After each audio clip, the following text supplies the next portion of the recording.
Alright guys, today I'm going to be taking you through my back workout. This workout is primarily based around bodybuilding, and although we're focusing on the back, we're also going to hit what I like to call our pretty boy muscles as well: chest, shoulder, triceps later on. First exercise, the close grip seated row. This is something I always have in my workout. This is one of the best exercises you can do. I don't think there's a better move that will hit your rhomboids, which is your mid back. I start off with a light set of 15 just to warm up. Then I go up to a heavier set, something I could do for 10 to 12. And then after those two warm-up sets, I load it up and go as heavy as I can, aiming for 6 to 8 reps. See, this last final set, you're trying to go as heavy as you can, so you can use some body English and cheat a little bit, but make sure you pull those elbows back as far as you can and always control the weight on the way down. After that heavy top set, I drop the weight to something that I can do for 10 reps.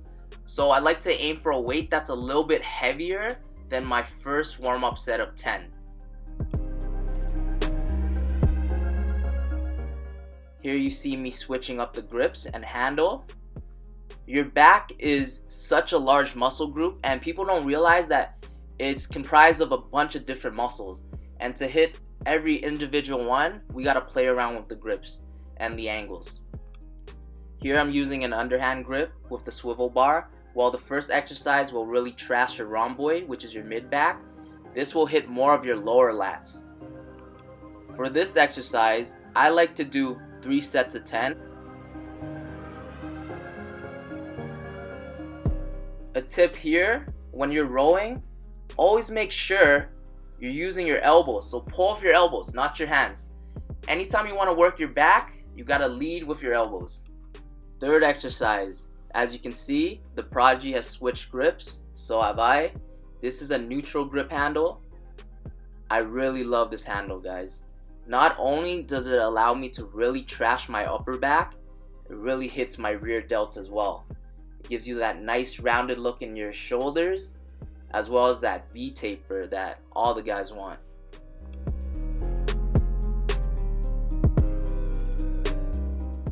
Now that we're done hogging the seated row machine, we move on to face pulls. The primary purpose of this exercise is shoulder health.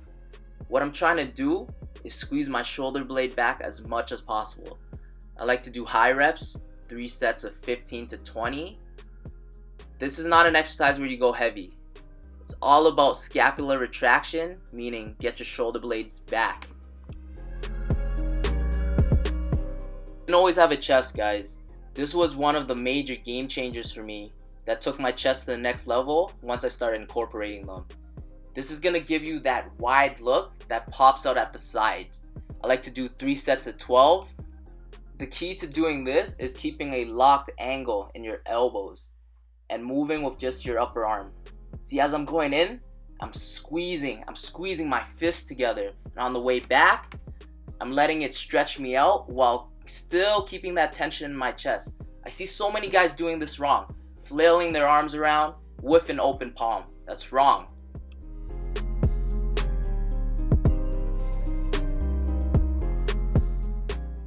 Just like the previous exercise, make sure you keep that angle in your elbows locked. You're leading with your elbows, not your hands. At the top, make sure you squeeze your rear delts by squeezing your shoulder blades together. I like to do 3 sets of 20. That concludes all the exercises that we're doing for our back in this workout. Let's move on to the fun stuff, arms. We kick things off by doing tricep push downs with the swivel bar. With this exercise, we did 3 sets to failure, going as heavy as we possibly can. Right now we're just trying to get a pump. As you can see here, they don't want me to go heavier. They don't want to see me make gains. But since I can't add more weight, I'm just going to do more reps and get my gains regardless. Major key alert. The reason I chose the swivel bar is because it allows me to twist my wrist and pinky in at the bottom, giving me better contraction.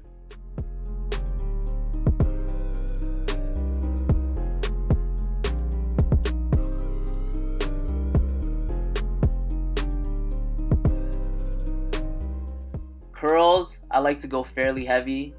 Did 3 sets of 8 to 10.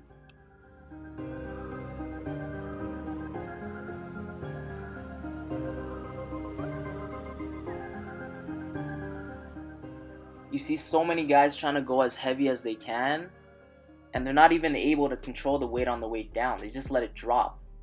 What they don't realize is that it's the way down that truly tears apart the muscle fibers and make you grow. I left this next clip of Daniel in because I wanted to show you guys a common mistake in the shoulder press. You see how his elbows are really flared out at his side and not close to his body? See, what that's going to do is strain the joint more rather than tax the muscles. So just keep your elbows close to you. This packs your shoulders and keep it tight. As you can see at this point, the kid's pretty tired from all the sets we've done. So for the shoulder press, you should be pretty warmed up at this point. So jump straight to 3 sets of 10 to 12, going as heavy as you can. We concluded our workout on the pec deck. This is a great finisher just to get that last bit of blood into our chest and chase that pump. Once again, make sure you keep that constant tension in your elbows and make sure you're squeezing your fists at the top for that extra contraction. On the way back, make sure you don't let the weight stack come down all the way and rest, as this will ensure that there's constant tension the whole time. I don't feel like this move will make you as wide as the cable flies, but I feel that it does a fantastic job of hitting my inner pecs towards my sternum. So this wraps up the video. Thank you so much for watching. If you guys enjoyed the video, make sure you give it a like and share it as well so that our channel can grow. Oh yeah, you know I had to catch this good locker room lighting to show you guys that this workout actually works. Peace.